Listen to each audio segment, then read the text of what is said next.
बिस्मिल्लाहिर्रहमानिर्रहीम। अस्सलाम वालेकुम viewers, welcome to Fatima health and beauty tips channel. Fatima health and beauty tips channel में आप लोगों को बहुत ज़्यादा खुश आमदीद। उम्मीद करती हूँ आज की वीडियो आप लोगों को बहुत ज़्यादा पसंद आएगी और इस्तेमाल करने के बाद आपको खुशी होगी। डेफिनेटली आप इस वीडियो को ज़रूर शेयर करेंगे। एकदम नेचुरल नुस्खा आप लोगों के साथ शेयर कर रहे हैं। इस ऑयल को बनाने के लिए सबसे पहले हमें चाहिए मेथी दाना। मेथी दाने को ग्राइंडर में लेकर अच्छी तरह पीस लेना है, फिर इसे छन्नी में डालकर अच्छी तरह छान लेना है जिससे इसका बारीक पाउडर तैयार हो जाए। इसके बाद एक बाउल में करीब 30 ml नारियल का तेल यानी कोकोनट ऑयल और 20 ml रोगने बादाम का तेल लेना है। फिर इसके बाद हमें 3 से 4 चम्मच मेथी दाने का पाउडर मिक्स कर लेना है।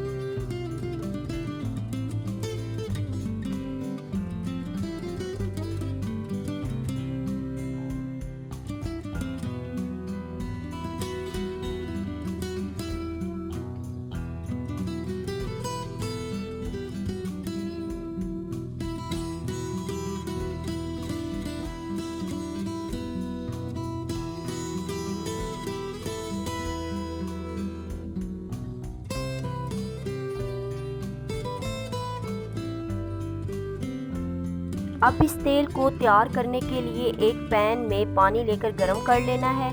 जब पानी गरम हो जाए तो इस तेल को इसमें रख देना है। 10 मिनट तक इसे गरम करते रहना है। बस दोस्तों याद रखना है तेल को डायरेक्ट हीट नहीं देना है। इसी तरह डबल बॉयलर प्रेशर में ही गरम करना है या फिर इसे धूप में रख सकते हैं, लेकिन धूप में इसे 2 से 3 हफ्ते रखना होगा। अब हमारा तेल बिल्कुल तैयार हो गया है। अब इस तेल को लेकर शीशे के जार में स्टोर कर ले और इसे रूम टेम्परेचर पर 2 से 3 महीने तक रख सकते। चलिए अब मैं आपको बताती हूँ कि तेल को सही तरीके से कैसे इस्तेमाल करना है। तेल को इस्तेमाल करने से पहले गर्म ज़रूर कर लेना है। फिर एक बर्तन में 3 से 4 चम्मच तेल लें। तेल को अपने बालों में लगाकर अच्छी तरह मसाज करें। मसाज करने के बाद तेल को कम से कम 2 से 3 घंटे लगा रहने दें। इसके बाद बालों को वॉश कर लें। इसे लगातार 7 रोज़ तक इस्तेमाल करना है जिससे आपको बहुत ही ज़बरदस्त रिजल्ट मिलेगा।